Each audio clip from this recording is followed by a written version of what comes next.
সুধী সাধুগুরু বৈষ্ণব আপনাদের আতুল চরণে রইল আমার শতকোটি প্রণাম।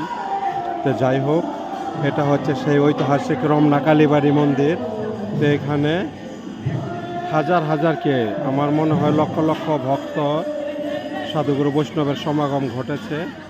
তো দেখুন, এগুলি দিয়ে সব দিদি ভাইয়েরা কোটাকাটি করতেছে, গোবিন্দর প্রসাদ তৈরি হইতাছে এখানে। আর এইখানে দেখুন এলাহি কাণ্ড, সব গোবিন্দর কৃপা। রাত দিন দিদি ভাইয়েরা, দাদা ভাইয়েরা অক্লান্ত পরিশ্রম করিতেছেন এখানে। এই সেই রমনা কালীবাড়ি মন্দির, সে প্রাচীন।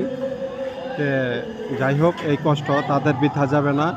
গোবিন্দ সহায় থাকলে সব কিছুই সম্ভব। না হইলে এত এত ভক্তর মধ্যে, ঢাকা শহরের মধ্যে একটি হিন্দুদের মন্দির, এটা একটা আশ্চর্যই। কিন্তু যাই হোক, সব গোবিন্দর কৃপা, সকলেই তাদের জন্য আশীর্বাদ করবেন। হরে কৃষ্ণ কৃষ্ণ কৃষ্ণ হরে হরে, হরে রাম রাম রাম হরে হরে। হে গোবিন্দ, তুমি সকলের মনোবাসনা পূর্ণ করো, সকলকে তুমি ভালো রাখিও। হরে কৃষ্ণ।